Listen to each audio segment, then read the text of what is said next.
नमस्ते दोस्तों, मेरे चैनल के एक और नए वीडियो में आपका स्वागत है और आज हम एक्सप्लेन करने वाले हैं टोस्टर मूवी को। तो वीडियो स्टार्ट करते हैं, लेकिन उससे पहले चैनल को सब्सक्राइब करके नोटिफिकेशन बेल को ऑल पर कर दीजिए ताकि मूवीज और वेब सीरीज का लेटेस्ट एक्सप्लेनेशन सबसे पहले आप तक पहुंच सके। फिल्म की शुरुआत रात के समय में एक पार्क को दिखाते हुए होती है, जहां पर कि हम रमाकांत नाम के एक आदमी को देखते हैं जो कि एक बॉडी को दफनाने का पूरा इंतजाम कर रहा था। वो बहुत बड़ा गड्ढा खोदता है और आज से पहले उसने कभी भी बॉडी को नहीं दफनाया था, इसलिए उसे मालूम नहीं था कि इसे पेट के बल दफनाना है या फिर पीठ के बल। अब कहानी जो है वो कुछ हफ्ते पहले शिफ्ट हो जाती है, जहां पर कि हम एमएलए आमरे को देख पाते हैं। आमरे यहाँ पर सभी से कह रहा होता है कि वो जल्द से जल्द सारे मसाज सेंटर जो है वो बंद करवाने वाला है, क्योंकि उसके शहर में ये सारी चीजें नहीं होगी। लेकिन हमें मालूम चलता है कि एमएलए आमरे जो है वो कोई ठीक इंसान नहीं है। वो खुद बहुत ही बिगड़ा हुआ है और लड़कियों के साथ घूमता है, और तो और उसके घर में ही 2 लड़कियां रहती है जिनके साथ वो गंदा काम करता है। और यहीं पर हम ग्लैन नाम के बंदे को देख पाते हैं जो कि आमरे के घर पर ही काम करता है। जैसे ही आमरे यहाँ से बाहर जाता है, ग्लैन तुरंत ही आमरे के कमरे में जाता है और वहां का एक स्पाई कैमरा निकालता है। कैमरे के अंदर से वो मेमोरी कार्ड भी निकाल लेता है और यहाँ से रफू चक्कर हो जाता है, जिसके बाद ग्लैन आमरे को वो वीडियो भेजता है और कहता है कि इसके बदले में उसे ढेर सारा पैसा चाहिए। मतलब कि ग्लैन जो है वो आमरे को ब्लैकमेल कर रहा था। जिसके बाद हम देखते हैं रमाकांत नाम के एक ऐसे आदमी को जो कि बहुत ही ज्यादा कंजूस है, और वो फिलहाल एक एजेंसी के कस्टमर केयर से बात कर रहा होता है, क्योंकि उन्होंने उसके 6 रुपए काट लिए थे। इसी वजह से वह उन्हें बहुत सुनाता है और उनसे 6 रुपए रिफंड की मांग करता है। तब एजेंसी वाले भी रिफंड के लिए मान जाते हैं और अगले महीने ही उनके बैंक अकाउंट में 6 रुपए क्रेडिट हो जाएंगे। जिसके बाद हम ग्लैन को देखते हैं और मालूम चलता है कि ग्लैन दरअसल में रमाकांत की बिल्डिंग में ही रहता है। एक्चुअली जो पूरी बिल्डिंग है ना, वो ग्लैन की मदद मतलब कि मिज डिसूजा की है, और रमाकांत यहाँ पर रेंट देकर रहता है। जिसके बाद हमें रमाकांत की पत्नी शिल्पा को दिखाया जाता है, जो कि सावधान इंडिया जैसा ही एक और शो देखती है जिसका नाम होशियार इंडिया है। शिल्पा को होशियार इंडिया बहुत पसंद है और वो हमेशा ये टीवी शो देखती रहती है। साथ ही शिल्पा को रमाकांत के कंजूसपन के बारे में बहुत अच्छे से मालूम है, और उसे मालूम है कि ये बंदा जो है वो किसी भी हद तक जा सकता है। जब यहाँ रमाकांत ने शिल्पा को 6 रुपए वाली बात बताई तो शिल्पा को ज्यादा हैरानी नहीं हुई, क्योंकि उसे मालूम है कि रमाकांत ऐसा काम कर सकता है। और अब शिल्पा रमाकांत को बताती है कि गुरुजी के घर पर उनकी लड़की की शादी है, इसलिए वो फ्री का खाना तो होगा, लेकिन बदले में हम उनके लिए एक महंगा गिफ्ट लेकर जाएंगे। ये सुनते ही रमाकांत हैरान रह चुका था, क्योंकि महंगा गिफ्ट तो वो नहीं दे सकता है। जिसके बाद हमें मिज डिसूजा को दिखाया जाता है, जिनकी बिल्डिंग है और उन्हें टोस्ट खाना बहुत पसंद है। तभी यहाँ पर रमाकांत जो है वो ब्रेकफास्ट के टाइम पर आ जाता है ताकि फ्री का ब्रेकफास्ट उसे खाने को मिल सके। यहाँ पर वो मिसेज डिसूजा से बात करता है और उन्हें कब्ज की एक चूरा लाकर भी देता है, लेकिन बदले में वो बहुत सारा ब्रेकफास्ट खा लेता है। टोस्ट पर मक्खन लगाने के साथ साथ रमाकांत अपनी बातों में भी मक्खन लगाते हुए मिज डिसूजा से कहता है कि दरअसल में बोना एक बच्चा प्लान करने वाले हैं, लेकिन रेंट बहुत ज्यादा है, तो क्या अब रेंट कम कर सकती हैं? मिज डिसूजा 500 रुपए रेंट कम कर देती है, लेकिन रमाकांत इससे भी सेटिस्फाइड नहीं था, क्योंकि उसे और रेंट कम करवाना है। तभी यहाँ पर ग्लैन आ जाता है, जो कि हमेशा नशा करता रहता है। वो अपनी माँ मिसेज डिसूजा से कहता है कि इसकी बातों में मत आओ, आपको रेंट कम नहीं करना चाहिए। लेकिन मिज डिसूजा यहाँ पर ग्लैन की कोई बात नहीं सुनती है। जिसके बाद हम इसी बिल्डिंग में रहने वाली मिज फेरवानी को देख पाते हैं, जो कि यहाँ पर मिज डिसूजा के लिए कुछ ना कुछ खाना लेकर आई थी। और मिज फेरवानी को देखकर तो ऐसा लग रहा था कि जैसे वो बहुत ही सच्ची और बहुत ही संस्कारी है। आगे हम देखते हैं कि रमाकांत की दरअसल में एक परफ्यूम की दुकान है और वो सस्ते माल को बहुत ही महंगे दाम में बेचता है। अब दुबई से बहुत सारा परफ्यूम का माल आता है, जिसे कि गुड्डू भाई लेकर आए थे। लेकिन यहाँ पर रमाकांत जो है वह उनसे बार्गेनिंग करने लगता है।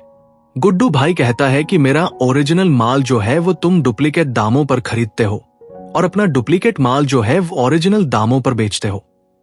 अब आगे हम देखते हैं कि यह लोग शादी में जाने के लिए लेट हो रहे थे, इसलिए शिल्पा उसकी शॉप पर ही कोट लेकर आ गई और अब वह कहती है कि हमें एक गिफ्ट भी खरीदना है। लेकिन यह रमाकांत कहता है कि मैंने तो गिफ्ट पहले से ही खरीद रखा है, और जब उसे खोल कर देखा जाता है तो मालूम चलता है कि उसके अंदर दरअसल में एक छोटा सा परफ्यूम रखा हुआ है। शिल्पा को उसे देखकर हैरानी नहीं हुई, क्योंकि उसने रमाकांत से यही डिर्व किया था। लेकिन शिल्पा को तो एक महंगा गिफ्ट खरीदना ही था, इसलिए वो एक ऐसी शॉप पर जाते हैं जहां शिल्पा को एक टोस्टर पसंद आ जाता है और वो डिसाइड कर लेती है कि वो यही टोस्टर लेगी। लेकिन रमाकांत इसके पूरी तरह से खिलाफ था।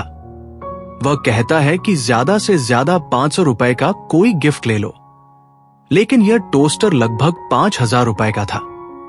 लेकिन सिल्वा ने भी डिसाइड करके आई थी, वो कोई भी बात नहीं सुनेगी और वो यही टोस्टर लेकर रहेगी, और फाइनली उन्होंने वो टोस्टर ले लिया था। जब वो लोग शादी में पहुंचे तो यहाँ पर रमाकांत जो है वो उस टोस्टर को बहुत संभाल कर रखता, और जब वो स्टेज पर इसे गिफ्ट के रूप में देने के लिए जाता तो वो उन्हें बताता कि ये टोस्टर जो है वो बहुत महंगा है। वो उन्हें बताता कि ये टोस्टर जो है वो बहुत महंगा है, पूरे 8000 रुपए का है। यहाँ पर शिल्पा उसे कहती है कि यह सारी बातें बताने की जरूरत नहीं होती है। और अब आगे हम देखते हैं कि रमाकांत जो है वो 2 प्लेट खाना लेकर आता है, लेकिन शिल्पा ने तो खाना खा लिया था, इसलिए वह एक प्लेट का खाना जो है वह एक पॉलिथीन में भर कर रख लेता है। अब अगले सुबह जब हुई तो एक शॉकिंग न्यूज सुनने को मिलती है कि कल जो गुरुजी की बेटी की शादी हो रही थी, तब फेरे चलते वक्त दूल्हे की गर्लफ्रेंड जो है वो मंडप में आ गई और उसने बताया कि वह प्रेग्नेंट है, और इसी वजह से उनकी शादी जो है वो टूट गई। रमाकांत ने जब ये सुना तो उसे बिल्कुल भी दुख नहीं हुआ, बल्कि उसके अंदर सवाल जाग रहे थे कि आखिरकार उसका टोस्टर का अब क्या होगा, वह कहां पर जाएगा। इसलिए वो शिल्पा को लेकर गुरुजी के घर पर नहीं जाता है, बल्कि वो अकेला जाता है। वो उनसे सवाल जवाब करता है और फिर धीरे से पूछता है कि आखिरकार वो टोस्टर कहां है, क्योंकि उसने तो गिफ्ट दिया था और अब शादी ही टूट गई है, तो फिर वो टोस्टर भी वापस होना चाहिए। लेकिन यहाँ पर गुरुजी के घर वाले गुस्सा हो जाते हैं और वह कहते हैं कि सारे गिफ्ट जो है वो हमने ऑर्फनेज में दे दिए हैं। ये सुनकर रमाकांत गुस्सा हो जाता है, क्योंकि वो बहुत महंगा गिफ्ट था और ऐसे कैसे आपने ऑर्फनेज में दे दिए। पर रमाकांत को तो अपना टोस्टर चाहिए ही था, इसलिए वो ऑर्फनेज में पहुंच जाता है, जहां पर कि वो एक लेडी से मिलता है जिसका नाम नंदिनी है, और वो इस ऑर्फनेज की मालकिन है, और वो यहाँ पर एक टोस्ट खा रही थी, और ये टोस्ट जो है वो उसी टोस्टर से बना हुआ था। यहाँ पर रमाकांत समझ चुका था कि ये टोस्टर उसका ही है, और वह कहता है कि ये टोस्टर मेरा है और मैं उसे ले जाने के लिए आया हूं। लेकिन यहाँ पर नंदिनी कहती है कि इसका कोई बिल तुम्हारे पास नहीं है और ये हमारे पास गिफ्ट के रूप में आया है, इसलिए ये हमारा है। नंदिनी यहाँ रमाकांत की कोई भी बात नहीं सुनती है और उसे धक्का देकर यहाँ से बाहर निकाल देती है। लेकिन रमाकांत घर नहीं जाता है, बल्कि वहीं रुकता है और वो उसे टोस्टर वाले के पास कॉल करता है और उनसे कहता है कि अगर वो टोस्टर उन्हें वापस कर दे तो क्या ये रिफंड हो पाएगा। तो सामने से जवाब आता है कि अगर इसे वो 2-3 दिन के अंदर ही अगर हमें दे दे तो ये रिफंड हो सकता है। तो यहाँ रमाकांत के अंदर एक सवाल जागा कि क्यों ना इस टोस्टर को मैं ऑर्फनेज के अंदर से चुरा कर लेकर आ जाऊं। उसने इसी पर ध्यान दिया और तुरंत ही ऑर्फनेज के अंदर घुस गया, जहां पर कि जब सभी लोग चले गए थे तो उसने टोस्टर को चुरा लिया और वहां से जाने लगता है। लेकिन जब वो यहाँ से भाग रहा था तब कुछ बच्चों ने उसे भागते हुए देख लिया था, लेकिन यहाँ से वो भागने में कामयाब भी हो चुका था। अब उसे ऐसा लगा कि शायद इस टोस्टर को घर नहीं ले जाना चाहिए, अगर घर लेकर गया तो शायद उस पर कार्रवाई हो सकती है। इसलिए वो उस टोस्टर को मिसेस डिसूजा के घर पर रख देता है। और जब अगली सुबह होती है तो हम देखते हैं कि अब रमाकांत के घर पर पुलिस आ चुकी थी, क्योंकि ऑर्फनेज से टोस्टर गायब हो चुका है और रमाकांत जो है वो ऑर्फनेज टोस्टर लेने के लिए गया था, इसलिए सबसे ज्यादा सख्त तो उसी पर हो रहा था। पुलिस यहाँ पर आती है और रमाकांत से पूछताछ करती है रमाकांत बताता है कि वह तो टोस्टर का वारंटी कार्ड जो है वो उन्हें देने के लिए गया था, लेकिन पुलिस वालों का मानना यह है कि टोस्टर अभी भी रमाकांत के घर पर ही है, इसलिए उसके घर को चेक किया जाता है। सारी तलाशी ली जाती है, लेकिन उन्हें कहीं भी टोस्टर नहीं मिलता है और फिर ना चाहते हुए भी पुलिस को यहां से जाना पड़ता है। अगले सीन में हम देखते हैं ग्लैन को, जो कि एक अननोन बंदे से चैट कर रहा था, जो कि उसे एक मॉल में बुला रहा था। शायद वहां कोई डील होने वाली थी, इसलिए ग्लैन जो है वो वहां जाने के लिए पूरी तरह से रेडी हो जाता है। अब मिज डिसूजा का टोस्टर जो है वो खराब हो चुका था और नया टोस्टर जो है वो रमाकांत ने मिसेस डिसूजा के घर पर ही रखा था। मिज डिसूजा ने अपने बेटे से कहा है कि वह टोस्टर को ठीक करा लाए और उसे डील भी करनी थी, इसलिए ग्लैन जो है वो उस टोस्टर को लेकर चला जाता है, लेकिन वो खराब टोस्टर को नहीं बल्कि नया टोस्टर को लेकर चला जाता है जो कि रमाकांत का है। लेकिन ग्लैन को टोस्टर ले जाते हुए रमाकांत यहाँ पर देख लेता है और अब वो ग्लैन का पीछा करने लगता है। यहाँ रमाकांत देखता है कि ग्लैन जो है वो एक मॉल में जा रहा है और अब वो उनके पीछे ही था, जहां ग्लैन जो है वो इंस्पेक्टर बाड़ू से मिलता है। बाड़ू को क्या चाहिए है ग्लैन को नहीं पता है, लेकिन ग्लैन को बहुत अच्छे से मालूम चल चुका है कि ये पुलिस वाला है और इसके साथ डील नहीं करना चाहिए। तब वो उसे कुछ नहीं बताता और झूला झूल कर वो घर वापस आ जाते हैं। घर आने पर ग्लैन को ऐसा लगा कि शायद उसका मेमोरी कार्ड बिल्कुल भी सेफ नहीं है, इसलिए वो उसी टोस्टर में उस मेमोरी कार्ड को डाल देता है। दूसरी तरफ हम देखते हैं मिज डिसूजा को, जो कि लैट्रिन में थी, लेकिन यहाँ पर ताकत लगाते हुए मिज डिसूजा की मौत हो जाती है। तब बिल्डिंग के सभी लोग इकट्ठे होते हैं, जहां पर कि मिज फेरबानी भी आई हुई थी और भी बाकी सारे लोग आए हुए थे और ग्लैन को बहुत ज्यादा दुख हुआ था क्योंकि उसकी मां इस दुनिया में नहीं रही। जिसके बाद रमाकांत सबके सामने आता है और वह मिज डिसूजा के लिए एक स्पीच देता है। वह कहता है कि मिज डिसूजा मुझे अपने बेटे की तरह मानती थी और उन्होंने मुझसे ये भी कहा था कि वो मुझे 5,000 रुपए का डिस्काउंट देने वाली थी रेंट में, जो कि उन्होंने वादा किया था। अब उसी टोस्टर वाले का कॉल यहाँ रमाकांत के पास आता है और उसे कहा जाता है कि वह जल्द से जल्द टोस्टर लेकर आ जाए, वरना ये रिफंड नहीं होगा। तब रमाकांत को उस टोस्टर को किसी भी हालत में उस सेलर के पास लेकर जाना पड़ेगा, लेकिन उस टोस्टर के अंदर अब वो मेमोरी कार्ड भी है, इसलिए ग्लैन के लिए ये टोस्टर बहुत ही इंपॉर्टेंट है। लेकिन रमाकांत को यह टोस्टर किसी भी हालत में लेना है, इसलिए वह रात को बुर्खा पहनकर उस टोस्टर को लेने के लिए पहुंच जाता है। जब वो वहां से बाहर आ रहा था कि तभी उसकी मुलाकात होती है ग्लैन से, जो कि बहुत ही ज्यादा नशे में था और वो यहाँ पर रमाकांत को तक पहचान नहीं पा रहा था। वो तो उसे मम्मा बुला रहा था, लेकिन जैसे ही उसने थोड़ी बात की तो उसे समझ में आया कि दरअसल में ये मम्मा नहीं है बल्कि रमाकांत है, जो कि उसका टोस्टर चुरा कर यहां से लेकर जा रहा है। इसलिए अब उनके बीच में हाथापाई होने लगती है। दोनों एक दूसरे को बुरी तरह से पीटने लगते हैं। लेकिन यहाँ पर एक अजीब सी घटना होती है और ग्लैन जो है वो बिल्डिंग से नीचे गिर जाता है, जिससे कि ग्लैन की यहीं पर मौत हो जाती है। और ये सारी चीजें देखकर रमाकांत हैरान रह चुका था। उसे समझ नहीं आ रहा था कि आखिरकार अब करना क्या चाहिए। तो यहाँ पर उसने सोचा कि वो पुलिस वालों को सब कुछ बता देगा, इसलिए वो पुलिस वालों के पास कॉल करता है और यहाँ कॉल जो है वह एक लेडी उठाती है।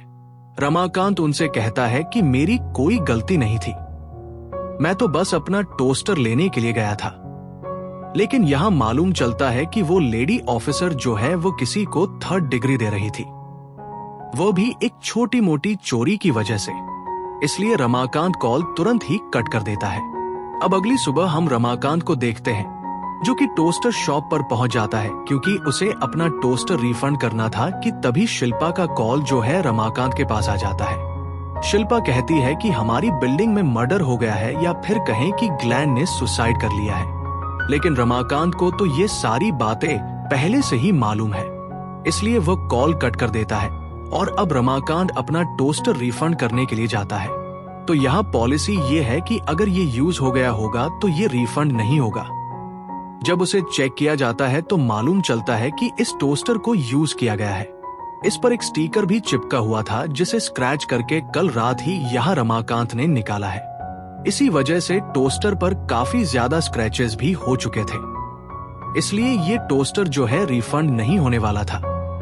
तो अब जैसे ही रमाकांत को धक्के देकर शॉप से बाहर निकाला जाता है, बाहर निकलते ही उसके पास एक वीडियो आता है और उस वीडियो में वह देखता है कि वीडियो में ग्लैन और रमाकांत के बीच हाथापाई हो रही है और गलती से ग्लैन जो है वो छत से नीचे गिर गया। पर उस वीडियो में रमाकांत भी है, इसी वजह से वो फंस सकता है। और अब यहाँ पर रमाकांत उससे पूछता है कि आखिरकार वह कौन है और उसे क्या चाहिए। दूसरी तरफ हम देखते हैं कि ग्लैन के घर पर पुलिस जा चुकी थी, जहां इंस्पेक्टर बालू जो है वो पूरे घर को चेक करने लगता है, क्योंकि उन्हें यहां से आमरे का वह मेमोरी कार्ड चाहिए। वो सारी चीजों को चेक करने लगते हैं। उसे ऐसा लगा कि शायद टोस्टर में हो सकता है, लेकिन ये टोस्टर तो खराब है।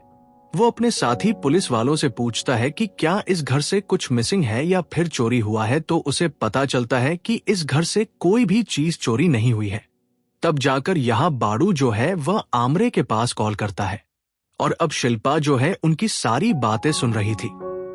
शिल्पा यहाँ इंस्पेक्टर बालू से कहती है कि उसे भी शक था कि ये मर्डर ही है। यहाँ इंस्पेक्टर आमरे से कुछ और बात कर रहा था, लेकिन शिल्पा जो है वो मर्डर लेकर बैठ जाती है, क्योंकि वो होशियार इंडिया देखती है और वो हर एक चीज में मर्डर का एंगल निकाल ही लेती है। अब रमाकांत जब अपनी बिल्डिंग के पास पहुंचा तो उसके पास एक मैसेज आता है और उसे कहा जाता है कि वह 206 नंबर वाले रूम में आ जाए, जहां पर कि यहाँ रमाकांत को मालूम चलता है कि दरअसल में ये रूम तो मिसेस फेरवानी का है और अब वो उस रूम के अंदर चला जाता है। मिच फेरवानी जो है वो अपने टॉयलेट में थी और यहाँ रमाकांत उनसे कह रहा था कि वह सारी चीजें गलती से हुई थी और उसमें उसने कुछ भी नहीं किया था। और अब रमाकांत एक प्राइवेट रूम में जाता है, जहां पर कि मिसेस फेरवानी जो है वो खूब तैयार होकर आती है और उनके इरादे जो है वो बिल्कुल भी ठीक नहीं लग रहे थे। उन्हें देखकर रमाकांत पूरी तरह से डर जाता है। उसे समझ नहीं आ रहा था कि आखिरकार मिच फेरवानी उसके साथ करना क्या चाहती है। लेकिन थोड़ी देर के बाद रमाकांत को पता चल जाता है कि उस वीडियो के बदले में मिसेस फेरवानी उससे क्या चाहती है। मिच फेरवानी उसका पूरा यूज करती है और फिर वो थकाहारा अपने घर पहुंचता है, जहां पर कि शिल्पा उसका इंतजार कर रही थी। शिल्पा यह रमाकांत से कहती है कि तुम्हें पता है, दरअसल में ये एक एक्सीडेंट या फिर सुसाइड नहीं था, बल्कि एक मर्डर था और उसे ऐसा लगता है कि ये सारी चीजें जो है वो एक टोस्टर किलर कर रहा है और अगर वो पकड़ा जाए तो पुलिस उसे बहुत मारेगी। ये सारी चीजें सुनने के बाद तो यहाँ पर रमाकांत जो है वो पूरी तरह से हैरान रह चुका था, क्योंकि एक तरफ तो मिसेस फेरवानी उसे ब्लैकमेल कर रही थी। मिसेस फेरवानी रमाकांत को दिन भर में 10 बार कॉल करती। मिच फेरवानी की जिंदगी में पिछले 20 सालों से कोई भी नहीं आया था और अब एक ऐसा बंदा फंसा है जो कि कहीं भी नहीं जाने वाला है। यहाँ रमाकांत जो है वो बहुत बड़ी प्रॉब्लम में था। वह यहाँ कुछ भी नहीं कर सकता था, क्योंकि मिच फेरवानी के पास उसका वीडियो था। दूसरी तरफ आमरे जो है वो इंस्पेक्टर बाड़ू के पास कॉल करता है और उनसे कहता है कि वो वीडियो उसे किसी भी हालत में चाहिए, क्योंकि अगर वह सामने आया तो उसका पूरा का पूरा पॉलिटिकल करियर खराब हो सकता है।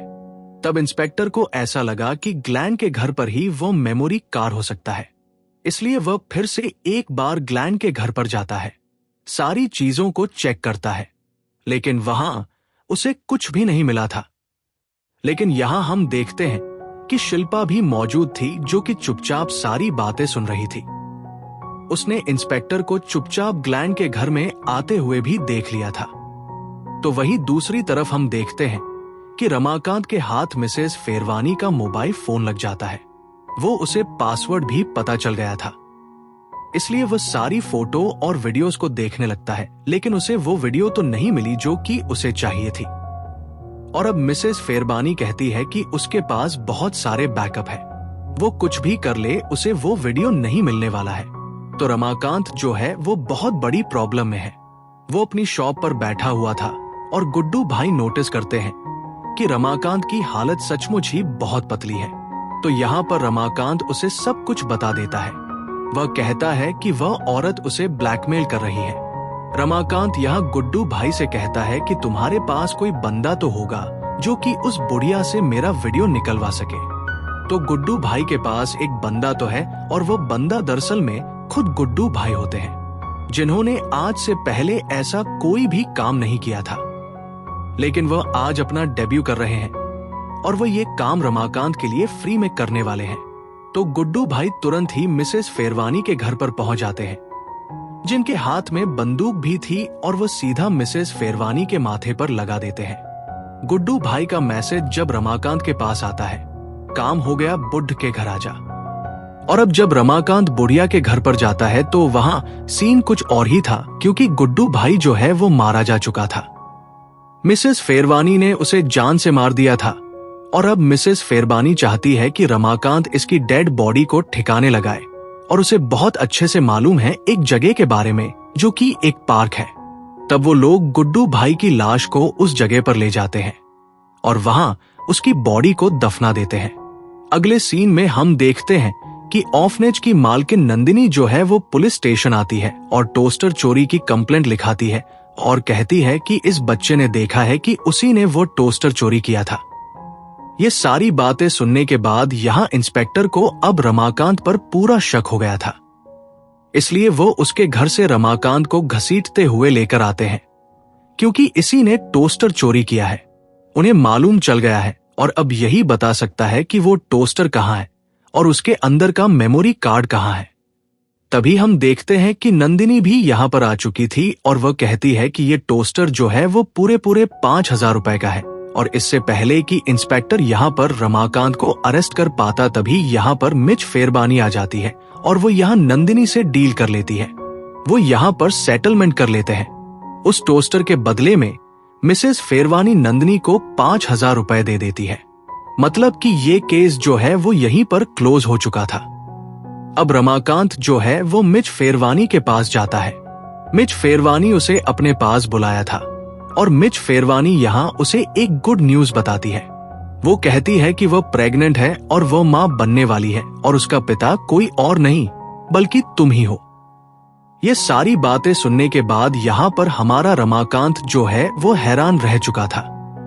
तब रमाकांत भगवान के सामने हेल्प मांग रहा था और सारी चीजें कन्फेस भी कर रहा था, लेकिन ये सारी चीजें यहाँ पर इंस्पेक्टर ने सुन ली थी।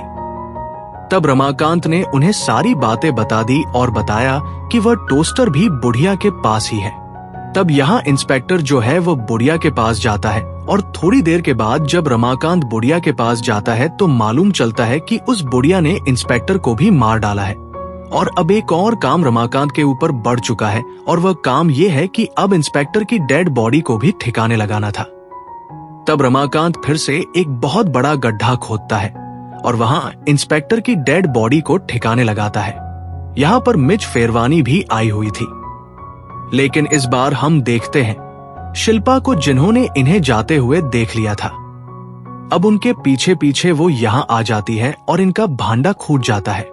अब शिल्पा यहाँ पर सब कुछ जानना चाहती है कि आखिरकार यहाँ पर सब कुछ चल क्या रहा है, कि तभी हम देखते हैं कि इंस्पेक्टर मरा नहीं है। वो यहाँ पर उस कब्र से बाहर निकलता है और वह कहता है कि इतनी जल्दी वह मरने वालों में से नहीं है। पहले तो वो इस बुढ़िया को मारेगा, लेकिन मारने से पहले मुझे वो टोस्टर के अंदर का मेमोरी कार्ड चाहिए जिसके अंदर वीडियो है। दरअसल में मिसेस फेरबानी ने भी अपना मेमोरी कार्ड जो है वो टोस्टर में ही छिपा दिया था और उसे समझ नहीं आ रहा था कि आखिरकार इंस्पेक्टर को उस वीडियो के बारे में कैसे पता चला। यहाँ पर एक कंफ्यूजन क्रिएट हो रहा था क्योंकि दोनों मेमोरी कार्ड जो है वो टोस्टर के अंदर ही थे। तो यहाँ सारी चीजें क्लियर हो जाती है कि दोनों मेमोरी कार्ड जो है वो टोस्टर के अंदर है और टोस्टर कहाँ है ये किसी को भी नहीं मालूम है। और इंस्पेक्टर ने एमएलए आमरे को भी इस जगह पर बुला लिया था। वो सारी सिक्योरिटी के साथ यहाँ पर पहुंच रहा था, लेकिन तभी हम देखते हैं कि यह शिल्पा जो है वो गन छीन लेती है और मालूम चलता है कि वह टोस्टर भी यहीं पर मौजूद है। दरअसल में वह जिसको भी दफनाने के लिए लाते हैं तो उसे सिराहाना भी देते हैं और इस बार सिराहाने के रूप में टोस्टर था। तो शिल्पा को यहाँ फिलहाल कुछ भी नहीं मालूम है कि आखिरकार यहाँ चल क्या रहा है, इसलिए शिल्पा सब कुछ जानना चाहती है। पर यहाँ मिसेस शेरवानी तो सब कुछ बता देती है कि उनके बीच में तो बहुत ही गहरा रिश्ता बन चुका है। ये सारी चीजें सुनकर ये शिल्पा हैरान रह चुकी थी कि आखिरकार उसका पति जो है वो उसे धोखा दे रहा है। तब रमाकांत ने शिल्पा को शुरुआत से कहानी बताई और बताया कि उसकी ये सब कुछ मजबूरी थी। लेकिन तभी हम देखते हैं कि बुढ़िया ने यह शिल्पा के हाथों से गन छीन ली थी और अब वो राजा बन चुकी थी। अब उसके हाथ में सब कुछ कंट्रोल था। लेकिन टोस्टर के गिर जाने की वजह से दोनों मेमोरी कार्ड जो है वो जमीन पर आकर गिर चुके थे। जैसे ही यहाँ पर इंस्पेक्टर ने उस मेमोरी कार्ड को पाने की कोशिश की तो यहाँ पर बुढ़िया ने गन चला दी और इंस्पेक्टर को जान से मार डाला और अब वो रमाकांत और शिल्पा को भी मारना चाहती थी। लेकिन वो दोनों यहां से भाग निकले। वो एक जगह छिप जाते हैं और यह बुढ़िया जो है वो उनके ऊपर शूट करी जा रही थी। लेकिन अब गोलियां खत्म हो चुकी थी और अब हैंड टू हैंड फाइट होनी थी। लेकिन शिल्पा के पास तो ब्लैक बेल्ट था, लेकिन बुढ़िया उससे भी ज्यादा खतरनाक है। वो यहां शिल्पा को बुरी तरह से पीटती है और अब यहां पर रमाकांत और शिल्पा दोनों मिलकर उस बुढ़िया से फाइट करना स्टार्ट करते हैं और इस बार दोनों ने मिलकर उस बुढ़िया को बुरी तरह से पीट दिया था। आखिर में बुढ़िया इनकी तरफ भाग कर आती है, लेकिन वो यहाँ की रेलिंग से सीधा नीचे गिर जाती है, जिससे कि उसकी मौत हो जाती है। और अब यहाँ पर एमएलए आमरे आता है। आमरे के हाथ में वो मेमोरी कार्ड था। आमरे कहता है कि इस मेमोरी कार्ड में क्या है, क्या तुम्हें मालूम है? लेकिन रमाकांत कहता है उसे कुछ भी नहीं मालूम है। लेकिन वो उन्हें ये भी कहता है कि जब आप इसे किसी भी डिवाइस में इंजेक्ट करेंगे तो हैकर लोग इसे हैक कर लेंगे, इसलिए अच्छा यही होगा कि आप इसे यहीं पर तोड़ दें। और मालूम चलता है कि दरअसल में वो मेमोरी कार्ड जो है वो आमरे की वीडियो वाला नहीं था, बल्कि रमाकांत की वीडियो वाला था और यहां आमरे ने उस मेमोरी कार्ड को खा गया था। अब आमरे उन्हें जाने के लिए कहता है, लेकिन यहां शिल्पा का दिल टूट चुका था। वो यहां रमाकांत से कहती है कि जिस सिचुएशन में तुम फंसे थे, अगर मेरे साथ ये सारी चीजें हो जाती तो क्या तुम मुझे माफ कर पाते? रमाकांत कहता है तुमने बिल्कुल सही बात बोली, लेकिन मैं एक ऐसी सिचुएशन में फंसा था कि शायद उससे बाहर निकलने का कोई और रास्ता नहीं था। तब शिल्पा यहाँ पर रमाकांत को माफ कर देती है और सारे गीले शिकवे मिटा देती है। आगे हम देखते हैं कि अब रमाकांत और शिल्पा की एनिवर्सरी थी और वह चाहती है कि वह बाहर खाना खाने के लिए जाए। तब यहाँ रमाकांत उसे एक फ्री का लंगर खिलाने के लिए ले जाता है और हो गया बाहर का खाना। जिसके बाद रमाकांत की शॉप पर प्रतीक भाई आते हैं। वह यहाँ पर एक महंगा परफ्यूम खरीदने के लिए आए थे। जब वह एक महंगा परफ्यूम मांगते हैं तो रमाकांत उन्हें 10,000 रुपए का परफ्यूम दिखाता है, लेकिन प्रतीक भाई को सबसे महंगा परफ्यूम चाहिए। तब रमाकांत उन्हें 25,000 रुपए का परफ्यूम देता है। तब यहाँ प्रतीक भाई अपनी जेब से 6 रुपए निकालते हैं और वह कहते हैं कि 6 रुपए का परफ्यूम लगा दो।